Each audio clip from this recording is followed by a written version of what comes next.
Right, here we are, episode 27 of the End Product Podcast. And I'm here as usual with Quinny, and Tony's back in the building. We're going to talk some End Product, going to get into a little bit of chat about how the boys have been getting on the NBA. Obviously, Sorare have been ramping up this marketing campaign for the World Cup that is launching as we record on Wednesday tomorrow. So we're looking forward to that, talking a little bit about what we expect from that, and finding out, of course, if any of the lads have had any end product. Quinny, do you want to go first? How have you been getting on the last week since we last spoke? I actually had one of my best weekends in a while in terms of head count. I picked up across basketball and football 7 cards. I just about managed to pull out some rares and some limiteds from football. None of them were amazing or anything, but considering the carnage that we had at the weekend, for my gallery in particular, I had some DNPs at Celtic and then a few other cards across the entries kind of letting me down. But despite all that, I still had some good scores, and I managed to clock out with 5 cards. I did my little reward opening thing, right? I don't know if any of you have heard about this, right? But I won a guy. I was actually really excited to win him because I'd been looking at him about a month or two ago. His name's Pablo Mari, right? Plays for Monza, on loan from Arsenal. He got stabbed the other week, do you know that? No, I didn't. He got stabbed, aye. That's what everyone's been telling me. I'm like, Jesus, man. I was like, I'm going on Sorare data, and it's like, oh yeah, he's injured. Stab wound. I didn't know anything about it, but so that was a bit of a shock to the system when I caught that one. But I was quite happy. I think he's a good player, and we wish him a speedy recovery. And that was kind of the highlight of my escapades, if you like, in terms of card wins, outside of winning a common LeBron James, which I was made up about. I bought a LeBron James rare. Oh, nice. Couldn't not. It was 0.16 or something, and I couldn't not. I just pulled the trigger. That's brilliant. That's decent, isn't it? I was looking. It's not bad. Yeah. I think there is some value to be had on that NBA market at the minute, because I think we're trying to find the bottom on a lot of cards, aren't we? Where people are trying to figure out. I think a lot of the sort of Sorare community have already gone in and picked up who they wanted to. So now it's the new players, the people who are buying for the game week. So the NBA prices have been all over the place. And I think now I just get slapped up off Zima Blue. Oh yeah? Yeah. With your points, Stish, I wasn't interrupting, but I mean, Zima Blue, I was trying to get Serge Ibaka super rare. And I just kept seeing, you've been outbid. And I'd seen he bought the last one for 0.05 and I'd put 0.1 something. And it was Zima Blue, and I thought, why do you need to overpower me? Why? You've got all the cards you want. Leave. So, to enhance your point, but I think you're right. There's so much auctions, but I think we need it to boom for the value to come back up, which is fine. That's what they expect, and that's why they put an extra note on every scarcity, I think, because they're expecting America to take. But rightly so, I think a lot of Americans will jump on that. If you can build a 5-man team for 0.1 ETH, I'm sure that would be an annual subscription for somebody and something. And there's 82 games or 72 games. There seems to be a lot of excitement around. If you look on YouTube and search for Sorare, there's a lot of basketball content on there. There's a lot of new content creators, not the people that we see within the football community. There is obviously a lot of that, Quinny included. Seen a few of your basketball videos and that, but there's definitely a lot of new content creators that have come in from the basketball world to Sorare and seen buzzing about it. So that's good to see that new users are coming in and their experience from the offset is really good. And I think we touched on it last week, and I think if Sorare can nail it with this big football announcement that is coming tomorrow at the time of recording, then hopefully they can onboard a whole bunch of new football players who are equally as buzzing about the product. Because I think it's easy, we get sucked into the community, and sometimes the community can be super negative about every announcement, especially on Twitter and the Discord. I put a tweet up today about that. Yeah, I agree with you though. It's they cannot do anything right, can they, by some people in the community? No, but I'm not even in profit. I've not took any money out and I'm not in profit in Sorare, but I love it. Yeah. There's been a crash. We're also about to hit a World Cup. So my players have dipped probably 1 point something ETH, and my gallery's only 15 ETH. Well, it was. So my gallery dipped 10%. That's life. Yeah. Also, I was buying players for maybe 1.2 ETH, say, and then somebody went in the auction and got them for zero point 0.8, and my gallery's dipped. But that's life again, because somebody can afford to just go bang. There's the money and the timing, and people are saying, "Oh, prices are down and engagement's down." See if you get 1% per day of somebody joining, or I'm seeing people saying only 14%. I read, I think it was Pen or somebody I follow. They're quite Yeah, yeah. negative towards the platform. I don't want to call them out, but I follow them. They're brand new, nice enough, but everyone's like a negative article, and I seen only 14% uplift. 14% is good. Mm. If I'm making a 14% profit in my savings every month, if I'm making that 0.5% profit, it's still a profit. It's Yeah. still more engagement. It's still more users joining on. So if we start off with a million people last year and get 1,100,000 by the end of the year, it's more. Yeah. Okay, maybe I think, there is a lot of auctions, but we knew there were going to be a lot of auctions. I think as well, like the situation in the crypto market, particularly in the last couple of days, is horrendous. And Sorare always kind of like straddles the space between it being a football game and a crypto NFT game.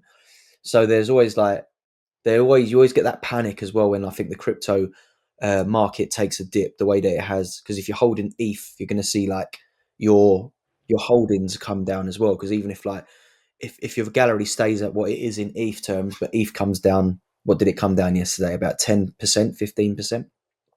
So you're going to lose on that if you're holding ETH as well. But I do think, I was saying this to a friend of mine as well. I think that we're at a time of the season where it's almost like it feels like you're coming to the end of the European season because we've got that big break this year. The card prices are doing similar to what they do at the end of the European normal season. It's nothing that we haven't experienced before.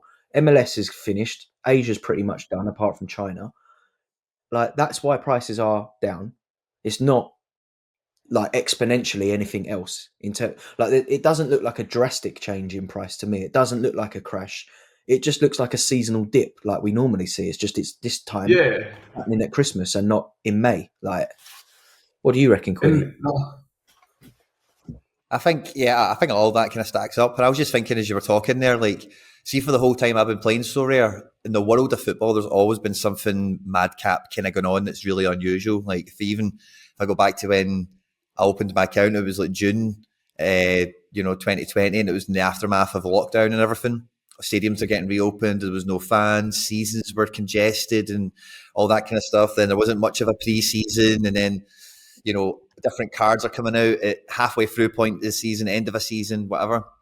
This summer, there wasn't really much of an off season because of the Winter World Cup that we're now having, which is really weird and unusual. And then even the second half of this season, it will be like no other season of football, like actually on the fixture list and whatever. So it's not really. So anyway, yeah, I think that at the moment we're probably at a little nexus of a lot of the football stuff that we've seen on the market seasonality before, like breaks and off seasons and whatever. And I think Sorare is becoming more and more detached from the crypto sphere, if you know what I mean. So I don't think this FTX thing really plays a huge role in the price of limiteds or rares for that matter. Maybe No. supers and uniques on auctions or secondary markets. Maybe some of those guys are affected that had a holding in there or whatever. But for the meat and potatoes of the market, I don't think that stuff really collides with it as much. Maybe I'm wrong. Yeah, I'd agree. Did either of you listen to Nicholas on the Bankless podcast? Yeah. You catch that? How did that make you feel about the kind of what's coming on Sorare? Because I definitely felt pretty positive listening to that, and not just about what I think Nicholas is kind of a good salesman, isn't he? Anyway, on like what is coming, but I felt that the presenters on the show and their excitement and their surprise at the numbers and potential reach for the platform, because they're not sports fans, but realizing it from like a crypto perspective, the potential for Sorare to onboard not just like users who play the game, but people who actually set up a crypto wallet for the first time, and it being like a vehicle for that made me feel really, yeah, I've never really thought about that before. But if they're trying to reach 100 million users, that'll be more users than MetaMask has, which makes it, like a massive onboarding vehicle for crypto. So, over time, It's kind of just Do, onboarding people into do crypto as well. MetaMask and Discord pay Sorare? No, No, I don't think so. MetaMask is just like it's an open source app for. So why wouldn't Sorare go to like Mastercard or something and say we're going to use you? You can be our I think for them to uh, do that, because Mastercard, as far as I know, don't have a crypto wallet, and you no, need but a not crypto crypto. wallet. Sorry, if they change to like fiat, so why wouldn't they say to like Mastercard, look, for every well, actually, we'll push them all towards you. It means they need to take out like a Monzo or something like that, because Monzo's been quite smooth with me buying. I put a bid in today and it was Monzo. Monzo's quality. So why don't they just go to somebody like that and say, take a cart or take a whatever, and doesn't need to be crypto, like, I and they think could probably strike a big partnership up with that rather than being crypto, because they've tried the crypto one and it's so volatile. Yeah, Sorare's not volatile, I get that, but imagine it was just pounds and it I would think it's be. because the cards are NFTs. You have to have an interaction on the Ethereum blockchain, or a layer of the Ethereum blockchain. So without a crypto wallet, you can't actually store NFTs in your account. But So they but would it's have to not really be an like, NFT account we've got. It's like a. well, it is. Yeah, it's like a kid's one because Sorare hold all Ah, the private keys. it's like a Or sticker book. Aye, it's what do you call it? Is it a custodial wallet, right? So they That's technically what I don't understand. store our NFTs on our behalf, but we have the right to link the any ability. of our NFTs or any of our cards. We can move them off of the game onto the Ethereum blockchain. So could we potentially see Sorare having one big crypto wallet, us having our own crypto wallets if we want to take them off the platform, but I really think being powered by. I think that's pretty much what So we've got now. I think that's what we've got now. Like so rare, probably have made like thousands of like almost like virtual wallets. Like if anyone from Sorare is listening and wants to correct us, but the way I see the platform working, our account is like a virtual wallet where we can store like on the sort of secondary layer of Ethereum, all of our holdings, but then we can validify the transfer of those holdings from one account to the other, and then it's registered with the blockchain. But it's done, like we're not actually moving things around on Ethereum. We're moving them around on this virtual layer that lives on top of it, and then I can't remember what the word is, but it's like it is like validified back on the Ethereum layer. So the Ethereum network recognizes the transactions between the accounts, but the storage is all inside like a sort of Sorare holding account, which is why we don't pay like gas fees when we send cards to each yeah, other. So I which think is that's how good. it works. But could they not have the one big wallet and then we just work off like Monzo, Mastercard, these kind of things, I think that and might be how Ramp works. Like Ramp, where you can buy with your yeah, credit card, but then it just turns it into crypto, and you don't have to deal but with all of the. I think that's what Ramp yeah, does. But whether or but I not think the even you, the last problem crypto. got is withdrawal. Is getting is yeah, the withdrawal But part of like, that. But but could there that's not be an option for yeah, like just like for instance Mastercard? So you go, there's £1,000, I'm putting it in, and it just stays in rather than going to ramp, buying the crypto, sending it over. Do you know what I mean? Like, would that then bring 10% new users? I personally think yeah, because anytime somebody says something negative when I mention Sorare, they go, "Oh, that's crypto," or that's, but mm. it's not crypto because yeah, it's you don't have to. actually You don't have to it interact does with the crypto side of it. yeah, it Like doesn't you really can use follow the money. rules of crypto. Yeah, my brother and my brother-in-law, they're not crypto native. They play so rare, and they use their credit card to buy cards. yeah. So I think the crypto end of it just doesn't necessarily need to be explained to people who don't really care for it, right? They can still play the game and don't have to know that they've got a crypto wallet set up. I mean, I'm not sure, but I I would think you get to assume that point, but when you can withdraw straight to your card, you don't that's need the to go problem, innit? and But sell a leaf and all I that. think that's a crypto-wide problem rather than a Sorare problem. I think Sure. people have difficulty getting money off of like Binance back into their bank accounts, or I wouldn't know the first thing how to withdraw money off it, but yeah, that's just me being lazy. See, if I spent half an hour and Googled it, I would be able to do it. yeah, But even before, like somebody helped me, there was I was sending Ethereum and there was two different pathways to use, and I used the wrong one, yeah. and I lost my It's like Ethereum. But somebody regained it for me. Got you. But like, I bet at least 5% of people do something like that, Oh yeah, and difficult. a couple of percent of them doesn't get their money back. That's where I probably wouldn't trust it as much. As someone who uses crypto quite a bit, I would say that there's nothing scarier than trying to move money from one chain to another, or from bank to an exchange, or the other way. But I'm similar. Like, I've actually never ever taken money back out from crypto into my bank. I've never done it. So when people ask me like, "How do you do it?" I'm like, I I I wouldn't want to advise because I've never tried it. But I would assume there's like a withdrawal button on Yeah. Binance or something. I can tell you on Coinbase it is super easy. Like it's like very app user friendly, quite straightforward. Even to get the beef off of Sorare at the Coinbase now on the app, it's like before there used to be. There is still two apps for Coinbase. It'd be Coinbase and Coinbase Wallet, and you used to Mm. have to use the wallet first. So you used to have to get it off Sorare into the wallet app, and then from the Coinbase Wallet app into the main Coinbase app, and And then then into the bank. sell it Yeah. and withdraw it. But now you can just let's say go into Sorare, copy and paste the key from the Coinbase app, and then you get your email confirmation, approve it, wait however long it takes. Sometimes it's 5 minutes, sometimes it's an hour. If it's like mega times, and would you cry it? Yeah, then it just pops in, and it's just even the options. It says things like cash out your Ethereum. You know, it makes it dead. So you know you're Yeah, selling like it at that point and stuff and whatever. So and Monzo with is very good on both sides of paying for things on Sorare, because if you're using because in Sorare it gets billed as a euro, and if you're in the Mm. UK, depending on what UK bank you're using, they don't like getting billed for foreign exchange. So sometimes you get heavy fees or exchange rates, but Monzo's a bit more friendly in that respect, where it's pretty much nailed on the exchange rate. It's pretty decent. I think it's just like, like the term NFTs is still a big worrying term for a lot of people, and it will be for a few years, I think. But what will happen is people won't even realize they're using NFTs, and that's where what I've always said will be the breaking point for NFTs being accepted into like general sort of popular culture, is that they will be interacting with things on their phone every day, not realizing that they're using NFTs, and that's when it But it will doesn't take off. feel like an NFT. That's what Yeah, exactly, my point is. It's a trading card for me, so it's like a physical card for me that's got utility. exactly. The fact it's got utility, it'll always be worth something. The only way it wouldn't is if the full game tanks.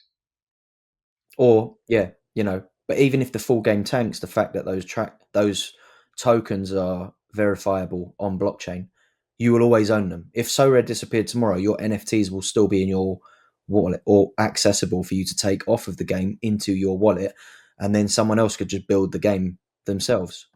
So that's always a possibility with NFTs that you don't get if EA Sports went bust and FIFA died, and you just lose all the money that you put into the game because you don't actually own any of the FIFA cards that you bought. That's the Or even the difference. coins. Even if you just bought the Yeah, and currency, coins and all that. But there's also you know. like on the subject briefly before we change it.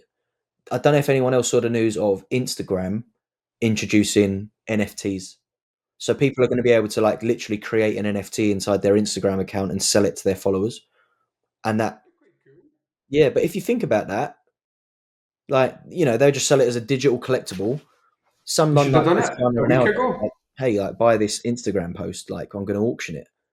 But they And could have done then, it a week ago at 10-year anniversary of Barcelona game, Quinny. I'd have made a Oh, aye, fortune. yeah, Stish. what is that? You had an 7th for the NFT 11th. of the 10 year goal. No, anniversary it was a 10-year anniversary. Wow. of the Barca That is goal. blown by. That That's 10 years ago. scary. That is That scary. scares me. That is It's far too, crazy. especially it being the winter. Everyone's freaking me out now. In 10 years, I was just a wee boy. Like, Jesus. Crazy. Even as 10 years. I'm not a Celtic fan, and I remember I that was a wee game. boy then as well. That one. Scary. You'll be getting tweets about that till the day you die, mate.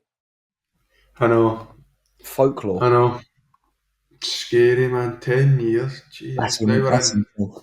Well, How much where's of it do you actually remember 10 years on? Like, if you close your eyes and think back to it, how much it just can the you. celebration and Yeah.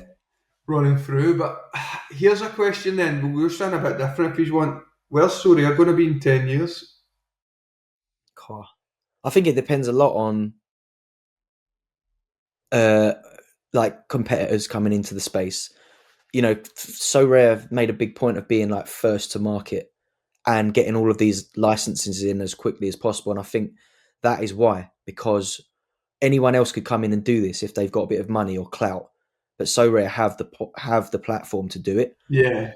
So if they keep And the on money in the being clout. aggressive, The, yeah, the only worry for me is in 10 years, there'll be, what's that, every year, 100 rares. Well, that's not too bad, but 1,000 rares Yeah. of the same card. But I suppose if we get user growth, but eventually I would like to see them maybe half that. Limiteds, in 2 or 3 years, limiteds will be useless. I think, because there will be so many thousands of them, but I'd like to see them say it's 1,000 and only release maybe 300.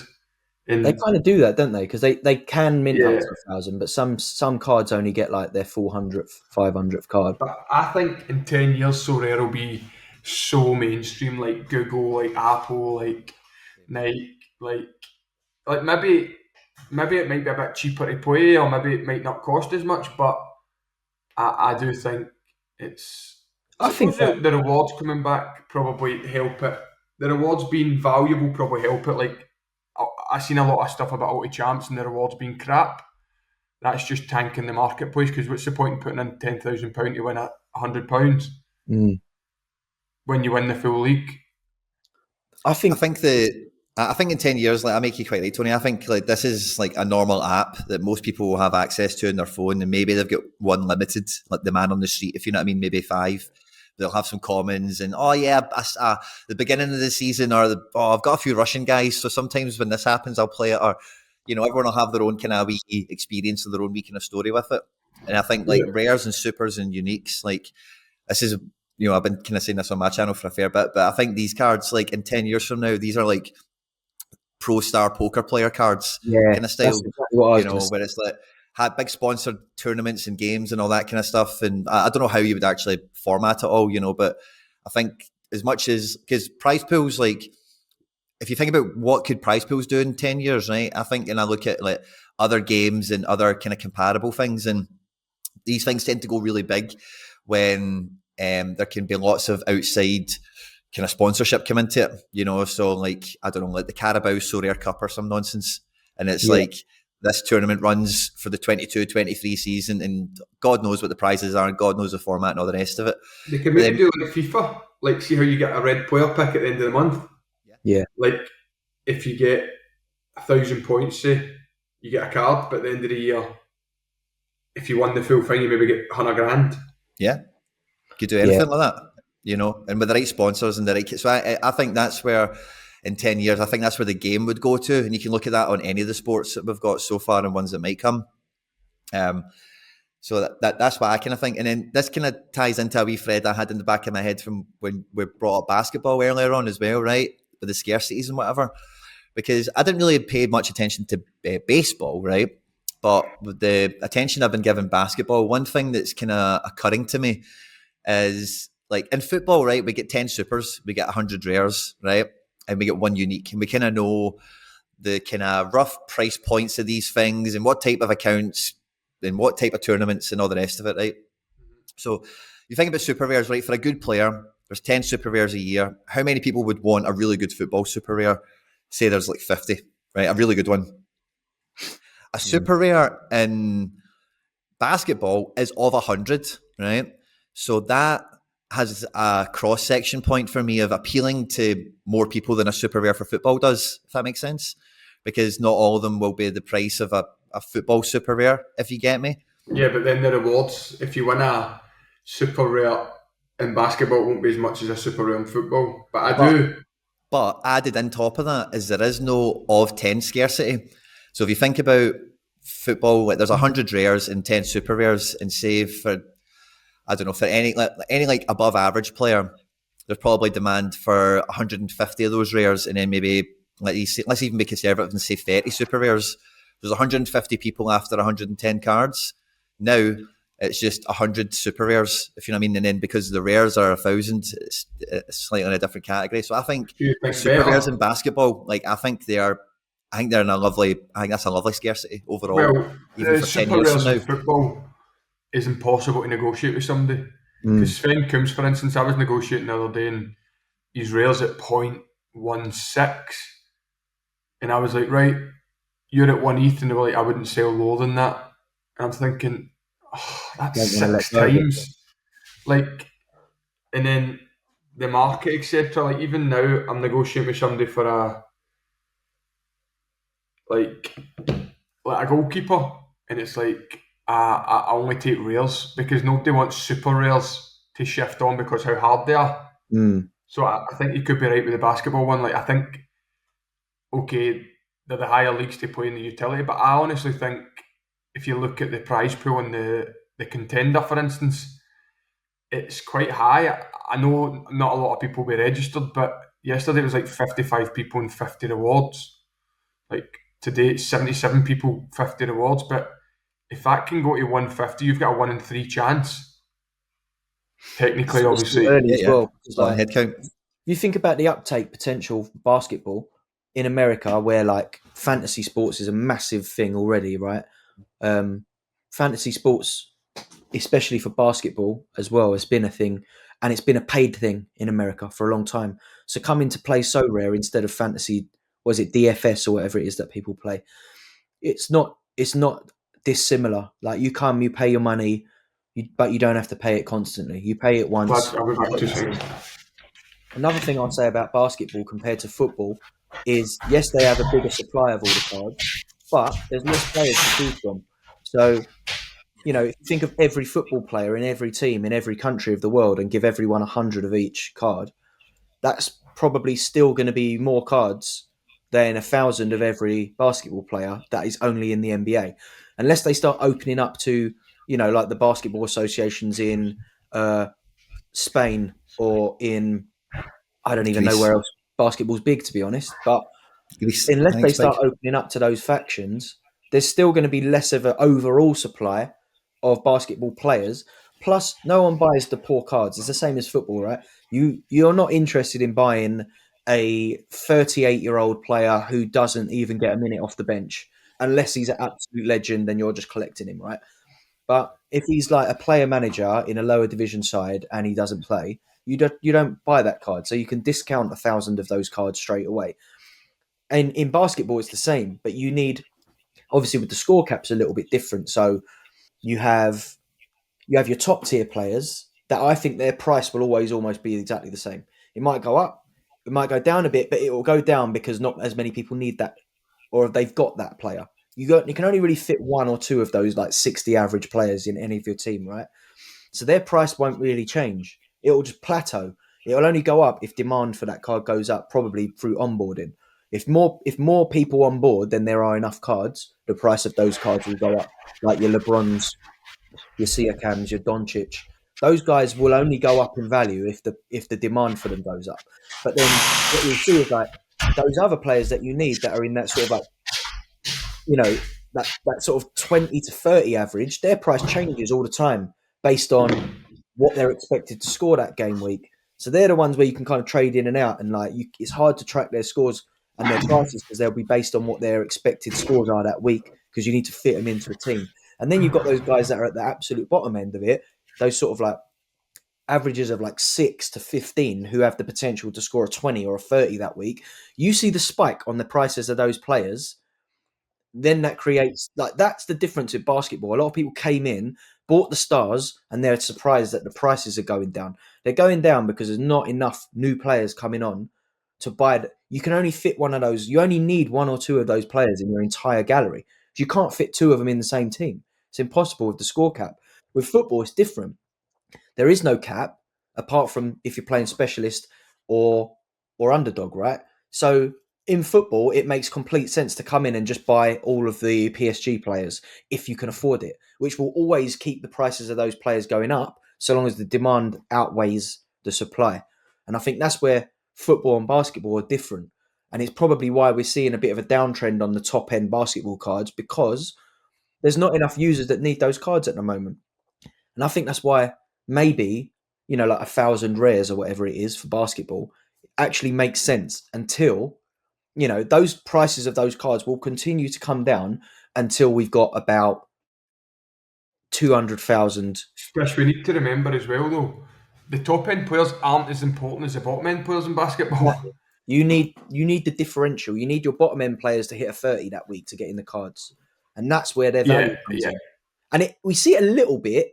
When specialists first came in football, those players that hit that sort of 40 threshold, but it's because they were just coming back from injury and they've just come back, played a couple of games off the bench. Like you look at like Federico Chiesa now. I think his average L15 is probably about 30 because he's played 2 games off the bench for Juventus. But after the World Cup, he'll probably go straight in and start and be expected to hit 60 plus in a lot of games. He is going to be yeah. hot property if you're trying to target that specialist, right? And you'll see his price spike. And we're seeing that in basketball with those low average players who maybe like, they pick an injury up. So suddenly this guy who's like got an 8 L10 is worth triple what he was last week because Well, people want him in their team to win a card. the best deal I done, Stish, was for Dante Van Zier. Yeah, exactly. He was struggling, playing crap, not in the team, had an injury, and I bought him for specialist under 40, and then he had a couple of 45s, whatever. Threw him in my underdog rare, got not underdog rare, underdog super rare, won the thing, won 2 plus ETH, sold him a straight swap for David Neres, and then now I've got David Neres in the Benfica team, so there is value in finding these players, but like I said in my tweet earlier, people complain, going back to that, but they don't do research. But you guys put loads of time and effort in.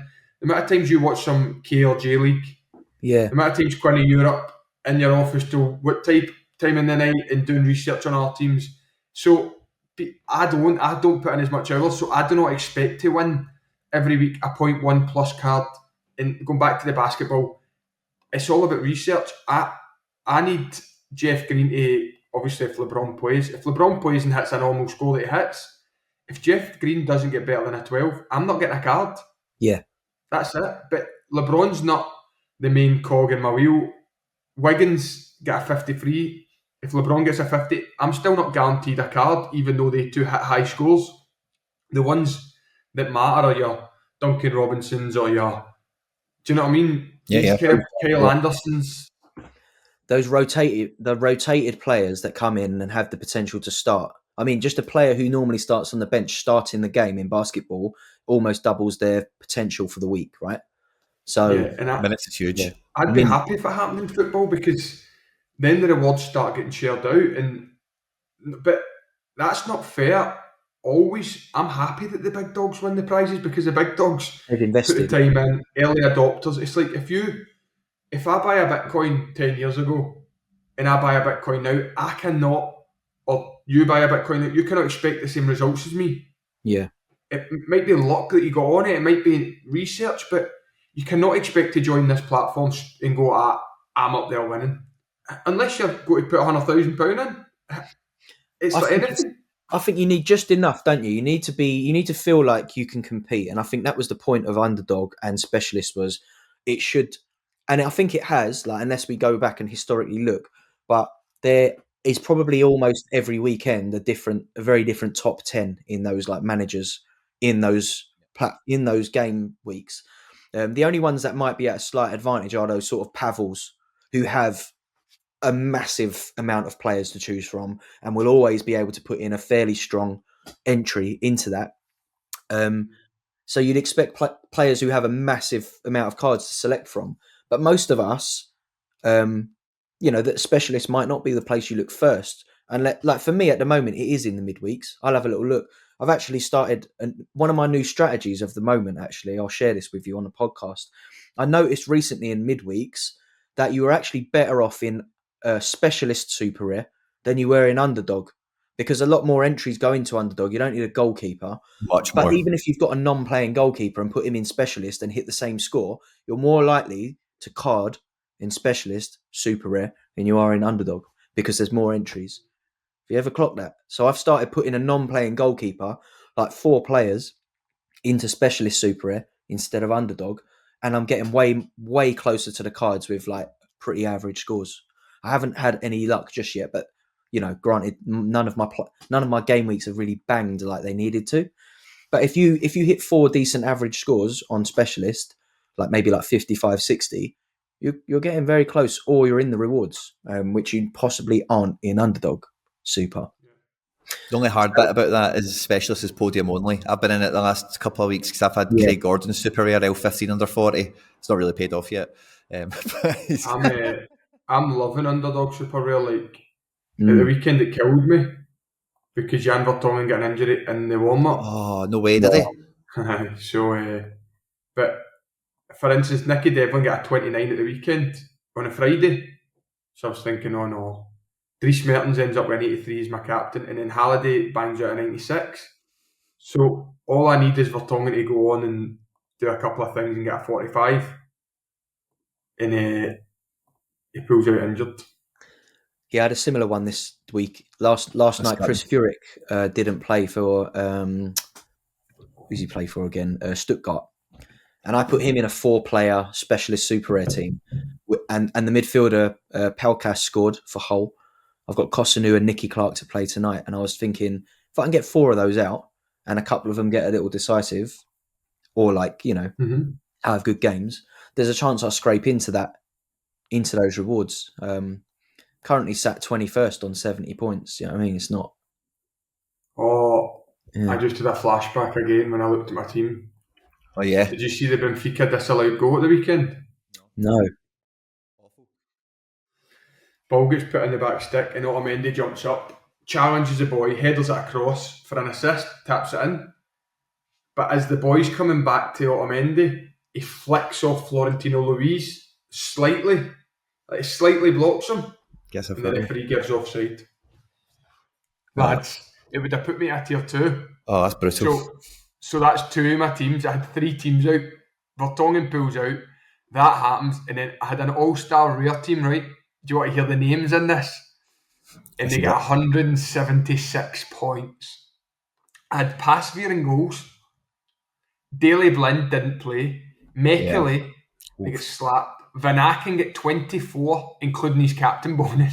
Wow. And Berghuis, his total score was 19.2, I think. And Berghuis got an assist, to be fair to him. He pulled me up. He got an 81. But that's not the worst week you can see then. Jesus. I had a shocker this weekend as well. I mean, I could sit here all day and talk about every team. I just had yellow scores all weekend. I see that tweet. Yeah, the Coldplay. It was all yellow. It was just like all my scores were like yellow, a couple of greens and a lot of reds. And I think like it was so bad that by Saturday night I'd almost given up on it. It was like the only hope I had, I think, was like Illich at Kortrijk keeping a clean sheet. And he conceded in the 3rd minute of the game, I think it was, and that was it. I was like, well, I don't need to look at this app anymore. Let's roll on Tuesday morning. But this week, a lot of my teams, because I only had 1 goalkeeper playing, most of my teams are like 4 players, just almost like training. But it's been like the opposite. All my players who've played so far have hit greens. Tomori 100, Di Lorenzo 80, Musiala captain 97. Tati Castellanos, 75. Dimitris Pelkas, 77. Danilo Suarez with a captain, 84. The only player that's let me down so far is Joel Perreault, who hit 41, which isn't awful for a forward. That's not bad for a forward if not all round score a 6. But like between Tomori and Di Lorenzo captain in my all-star team, I've already hit the small leaf threshold with 2 players. So, I need Giacomakis, Kevin Trapp, and Felipe Azevedo to turn up for me. I don't think Giacomakis plays tonight. I don't think he starts either. He comes off the bench, if anything. Is he? Yeah, is he fit? He'll come off the bench. Yeah, I think Kyogo plays, unless he does the 2 of them again. And I've only done that in Europe. Yeah. I mean, I didn't have great options, and I think Giacomakis off the bench is still better than a lot of forward options I've got. So he went in my all-star. My forwards have been letting me down of late, as we were saying last week, but you can always. Jota and Haksabanovic will play with Kyogo Stish. I think you're probably right. I'm not expecting him to start at all, but he was one of the better options I had for but my even if he gets an assist, he's flick on or something. Celtic That's have all the it takes. opportunity to score at any time in any game, don't they? So, Unfortunately, I found that out on Saturday. Yeah, an You were absolute unlucky not to get a goal yourself. You almost took it off a levitt at the end. I almost glanced it, but I tried my hardest to get the slightest of touches because I knew it was going goalwards, and I didn't want to affect the path of the ball. But I just didn't get anywhere near it in terms of where I wanted to. I'm sure. Hey ho. And you'll be playing later tonight as well, Tony, won't you? Aye, on the bench. But this comes out Thursday, doesn't it? So it's not really Breaking news. breaking news. Aye, but no, I scored a goal last night to win 2-1. Off the bench to score the winner. 2-1 it was. That's 2-1 it. I scored the winner. Nah, but no, I'm not playing tonight, but we're I never put a team in either in terms of underdog. I don't know why now I didn't. Oh, because I sold a couple of my Dundee United boys at the weekend because I was trying to buy somebody. I think it was Berghuis, and then I sold them, which I think you know aligns with my strategy. But Keep them moving. I'm trying to go and I'm trying to get All Star, maybe be Benfica, a Jupiler Pro League / Super Rare and Challenger, and then I'll go try and Celtic maybe. I don't know, Bruges or Celtic. I'll maybe do Bruges and a Jupiler Pro League, so I've got 3 teams that consistently play. But the Benfica one, the keeper's too expensive, so I'm going to need to put Adan in. So Makes sense. which is fine, but I'm trying to just do a kind of continuous. The NBA ones excite me a lot more than football, and I don't know why. I think Maybe it's because the World Cup coming up. It's like, everything seems to be winding down a little bit. and I think because so many games as well. Yeah. There's That's so many constant, games, man. but I think I might the first week of the World Cup might just sell my World Cup players. I think I I was might take a planning on profit because doing that. I had a little strategy that I was waiting to, because I before they announced what they were doing with the U23 situation, I was holding on to Muric, and my plan was to let Muric go just as his utility comes in, which is the knockout stages of the World Cup, because he would have been one of the only U23 goalkeepers available. I thought I'll sell Muric then because he'll hit a premium. But now they've made the announcement that U23 is going to be a bit like underdog. You won't need a goalkeeper is during. there going to be an All Star like underdog or no? No, I No, think I it's just think you all 23. stars still. So, It's just so I U23 don't. because they're not. There's only a few goalkeepers available. I think Costa's probably the only like realistic one from the World Cup. So they just tried to make it a bit more accessible still for people that've got the outfielders. But it just meant that I like better my hope I Muric win some play this weekend. pretty much dead in the water. Didn't also help that he lost his challenger situation earlier in the season, so I might That's a end kick up in the back balls. with him now. But I tell you Where is what, it? another little trading They've just strategy. taken the championship into that Division 2 region. You Yeah, can't play it in Challenger anymore. Right. Can you not know? I think you still no, can for a little bit, but by the time Stish is talking, I think it'll be done. yeah, I think another little trading strategy I've been looking at recently. Um, you mentioned the Benfica goalkeepers was Odysseus, right? So I was looking, Yeah. as I always do, coming into the winter breaks and into any kind of end of season. I start looking at January transfers, goalkeepers, like who is being tipped to move where. And Odysseus has actually been tipped to move to, I think, Leicester. I wonder if it will come Yeah. through, but he's been tipped for a That was Premier. January, summer as well, wasn't it? Yeah, so there's potential there. He might become a little bit of a risky hold. They need a keeper as well, don't they? Because they're playing Yeah, and there's Boyle. Well, talk he's of, done all right, the boy. Well, yeah, he's improved a lot in the recent weeks. But another thing that is different from any other season right now is I'm always in the market for goalkeepers close season, who's moving where, what's going on. But another really interesting play at the moment is, bear in mind, we've got the World Cup, so a lot of clubs have a month or two off apart from friendlies, right?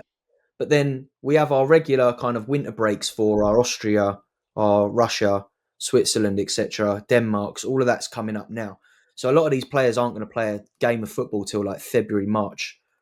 So any players out long term injured right now in those divisions are potentially worth picking up because they'll probably come back well into their pre-season training. They'll get a solid month or 6 weeks of pre-season where they might have been out for ages. So I've been trying to identify players who have been out for a long-term injury who are maybe just coming back into fitness now because they're still not going to kick a ball till February in a lot of cases, like into competitive football. And I think there's a lot of value to be had out there. You look at players like, I hold Victor Moses as an example. Probably not a great example, but he is a player who's expected to come back from injury in, I think, like January. But he won't play any competitive football again until like the middle of March. So if you pick him up now while he's like been out for months, when they come back, he's probably going to walk straight back into the starting lineup if he's had like 6 weeks of training, off the back of like his recovery and whatever. And there Yeah. probably are lots of examples like that of players who will walk straight back into the first team if they're fit, but they've been out. You know, like players like Florian Wirtz, if he doesn't kick a ball before the World Cup, he's probably going to be fine to play come February, March, like Jan. So he's only going to have a few more weeks out. But obviously, he's a bad example. He'll always be Yeah, expensive. because his price always holds, He's doesn't it? He's kind of similar to Chiesa. He's at the top end of it, aye, just like Chiesa. That. You're right. But there's probably a lot of players out there, the workhorses of the team, the captains, the people that, you know, like the older players who have maybe like sat on the sidelines for a few months. They're going Conor McGregor, maybe, for instance. in Russia. McGregor will be a great one. Yeah, in Russia there'll be good examples of players doing that right now because they've got months off. They've got ages before they play competitive match again. And this time last year, I was following the Russian teams in their friendlies to see what young players they were bringing through. Because obviously, when Sorare was minting still Russian cards, you'd find that come like January, Feb, they would mint all the new players that had been like bumped up from the youth teams, and that's why I picked up Chukov when I did, because he was banging goals in for fun in the winter break, and then they put him in the first team, and they minted his card. And I was following a bunch of players like that. Obviously, it doesn't work with Russia because they're not likely to start minting them again anytime soon. But there's no reason you couldn't do that with like Danish cards, Swedish cards. You know, all of these teams that have Norwegian. There's got to be players out there that may or may not get minted, but also players coming back from injury. I think this is the time to pick them up before the World Cup. The Russia one, they should have took their bonus away for them. Yeah, I've got some serious bonuses on my Russian cards, actually. Oh, they'll be gone now, basically. Oh, no, we're still in the season, aren't we? They'll come back, actually, won't they? They'll be full 15% probably by the time they come back. You know what I mean? They should have took their bonus away for them because that's madness. Yeah, like, it's so overpowered. Well, they will be when they come back, man, eh? Imagine all that training. Yeah, 12% in that. They're really useful in the rare divisions, those. Never thought about that. Can imagine, but they're almost super rares, some of them. Like if you've got a player that averages over 60 and he's got like a 12% bonus, you're laughing, really. Completely. Should we get a wee challenge going for the Twitter for tonight's games? Oh, yeah, sure. Pick a player. By the time this goes out, it'll be Thursday. I bet we can tweet it. Sure, okay. Then speak about it on the next one. Yeah, okay, cool. Challenge him. Just pick a player and maybe pick a defender, a midfielder and a forward and see who gets the most points, but it can't be the same team. Defender, midfielder, forward, yeah. And we'll put it SO3. You don't need an extra or a goalkeeper. SO3 for the games tonight. I like that. So that's Wednesday night, yeah? Yeah. Yeah, so we've got championship games. Oh wait, that's yesterday's. Championship, Bundesliga, Serie A, Premiership, Scottish Premiership, Netherlands. Ajax have got a game as well. Yep. Got my boys in the teams. See, what I was going to say to you is, just before you kind of threw that up there on like strategy and stuff like that, do you not think, as I'm thinking about like goalkeepers and you know injuries and all that kind of stuff, as you're talking about Stish and whatever as well, I would expect to see the Premier League come out within the next couple of weeks, really, you know? I think January because of the World Cup. You think so? They won't want to overshadow the World Cup. I think like January. Imagine they introduce like a Raheem Sterling card for England, but then a Raheem Sterling card for Chelsea. They'll try and milk the World Cup, rightly so. And then maybe they turn the year. I think if you're them, you want to try and grab the festive Premier League period. You know, True, because it comes back quite quick, doesn't it? literally a week after the World Cup's done. So maybe they can do it the middle of December. That's all advertising on Sky Sports and BT and all that. It's games every 2 minutes. I don't think it will be before the World, like during the World Cup. That's my wee feeling. So when I'm thinking about forward planning, I'm thinking maybe I want to wait and see when this comes out, because sometimes I've been on both sides of that fence where I've just charged on regardless, and I've been happy and disappointed with the outcome. And sometimes again, equally, I've held off for some things, and again, been on both sides of the fence. I've been happy and disappointed that I've done so, but I just thought I'd ask you what you thought about that, just in line with a lot of the strategy chat that you have been giving us today. Premier League strategy. Yeah, I think we touched on some of would that affect you? Like if they said, right, Prem's coming out second week in December, they told us like tomorrow or something, all the stuff that we're chatting about, would you put the handbrake on that, or do you keep going? I think it's difficult with the Prem in that we've got full stats of every player already on Sorare data. So we can already see who's going to bang and who's not. The one thing I will say that like maybe an advantage that people like me might have that watch the Prem regularly, and I'm sure there's a lot of users that do the same, is you'll know a little bit about the youth setups at those teams. And I'll be hoping to see some of those like fringe players that are probably going to go out on loan in Jan. I'd be looking to pick those up. That would be my strategy. Players that are going to be loaned out in Jan, hopefully to the Championship, or like one of the Belgium, like your future Mason Mounts and Tammy Abraham types from back in the day. Yeah, those like exactly. Yeah, like the next ones. Yeah, that kind of point. Yeah, that would be mine, because I think a lot of people will be scrambling for those number ones of the big cards, and I'm not going to get involved in that. I won't have the money to do it, but I will hopefully have the money to pick up a number 2 like Billy Gilmore or something like that. Do you know what I mean? Like those kind of players that will do very well on loan, will start every game in the Championship, and will be good for midweeks in the U23. That will probably be my play. What about you, Sue? What is your strategy, if any? I'm just avoiding the Premier League. I think Champ Europe's too pricey for me. I would need to win a few underdogs and Challenger Europe's to Benfica. I mean, I really enjoy watching the Benfica games at the moment, so I'm going to keep a Benfica stack.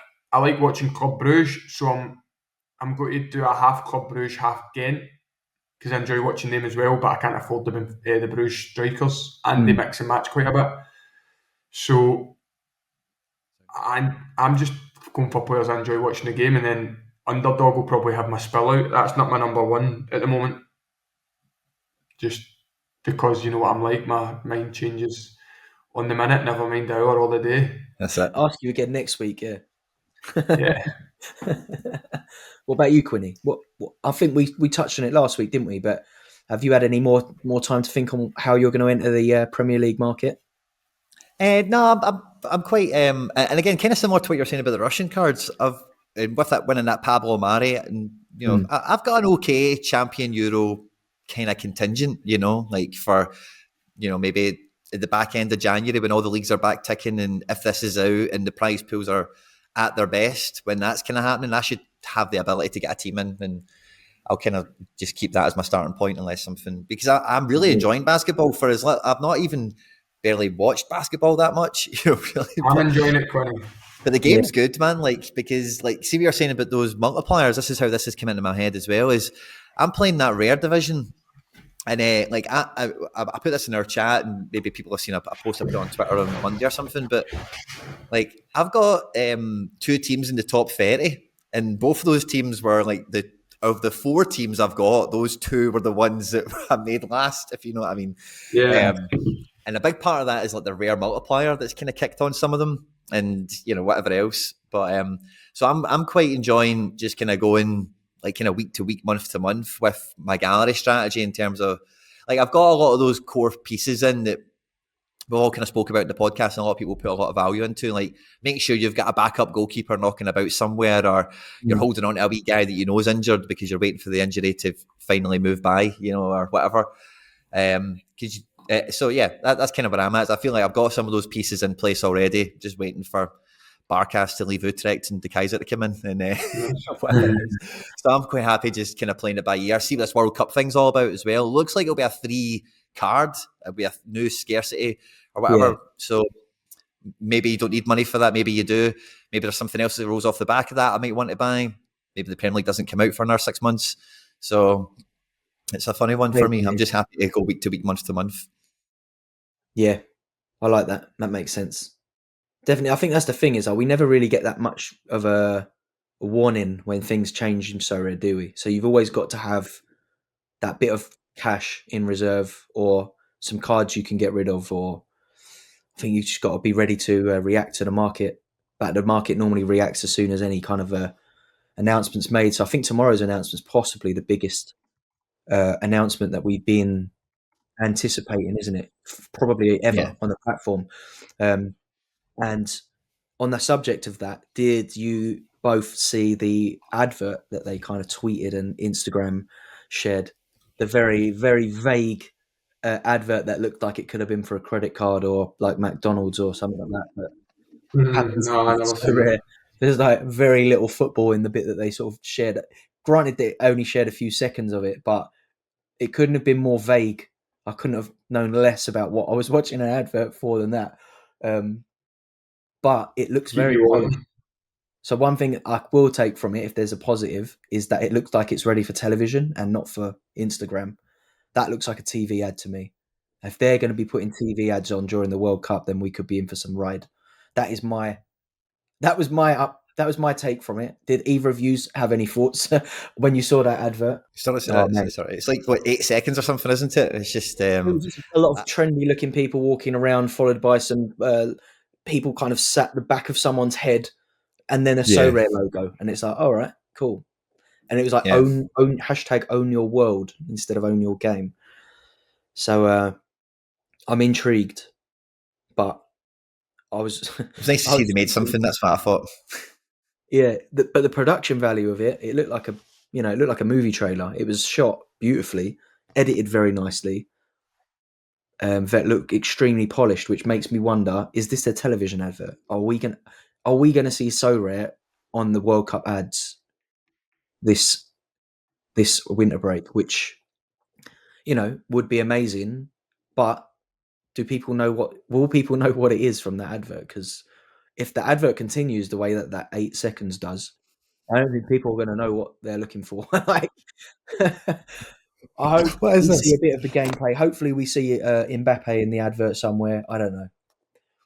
I don't know what they've got up their sleeves, That'd be cool. but I'm excited for tomorrow's announcement. I'm intrigued, confused, and surprised all at the same time. Would you think if Messi was in the advert? How cool would that be? Oh, I Are think you in the advert, Tony? Aye. I'm the well polished guy. Posting about this basketball. I bought this by the way, Quinny, a couple of weeks ago. Nice. Oh, look at that. I think who's it signed that? Is that Morant? Aye, Jamaran. Oh, wow. Oh, he's a great I can't believe I player. guessed that right. Fantastic. He's flying, aye. I think you showed me that before, but now I understand a bit better, probably. How you know who It's a guys, yeah. belter, mate. Aye, with the money they gave me for my Sorare commercial I done. Let's speculate on what Tony would be doing in this commercial, because I wonder if they would be advertising their data, selling all these cards. Just grabbing a card, throwing it away, Yeah. for another one. Tony on the floor of the New York Stock Exchange just throwing cards in the air. Yeah. Aye. With a pencil behind my ear, with another pencil just scribbling what I want to do. Going for Wall Street. That'd be quality. Dressed up as Jordan Belfort. I'll tell you, I'd like to see Quinny in the advert. Quinny, I loved your entry on your video the other day on the. Did you like it? Dramatic I'll be on the entry. start of all the streams. I don't know. I just thought, fuck it, I'm just going to make something new. But Oh, I loved it. I'd like an inner monologue in my head of like what was going on in your mind through all the moments and that. I made it all by myself. I thought I did pretty well. I had to move the camera around a few times and stuff, and I'm glad you enjoyed it, mate. Thanks very much. I wonder if you was inspired by the Sorare ad to do it. Get in the director's chair. Well, maybe I've got a career for it then, eh? Maybe I'll direct the next one. Next time I want to see a commando roll into the studio, take out a few cameras on the way, and then like some explosions in the background, get some green screen going on, That's what we want to I will see. make it better for sure. I had that as a wee idea in my head, and I just ended up. Thanks for bringing it up, but I just went for. I probably spent about an hour on it. I just thought, you know what, I'm just going to do it. I just went for it. It was entertaining. It was nice. I'm glad you liked it, mate. What I was going to say, with this SO3, what will we do? Will we pick the SO3 or will we put it out to the beautiful audience that we've got? All right. Well, let's We put can it even out. say the name. So We'll we'll put pick it an out. SO3 and we can get them to vote who's going to win, and then we'll see Yeah. who wins. Cool. Yeah, stick a poll up. So we'll have a little Oh, look. yeah. And there's no. It can be any player as well. It does, but they can't be from the same team. Three Yeah. positions, 3 different teams. We'll send it in the chat after this. Yeah, Cool. I'll be Sound. I'll be having a little look at Ajax, I think, against Vitesse. Might have to stick your We'll have it boy on the Berghuis tweet. in So there. make sure if you're not already, follow End Product on Twitter and Instagram and all those kind of good places where you find social media and whatever. I think on that note, don't forget to rate and review and like and subscribe and all that good stuff since we're talking about it. Perfect. And, Get on good them. luck this game week, guys. Good luck.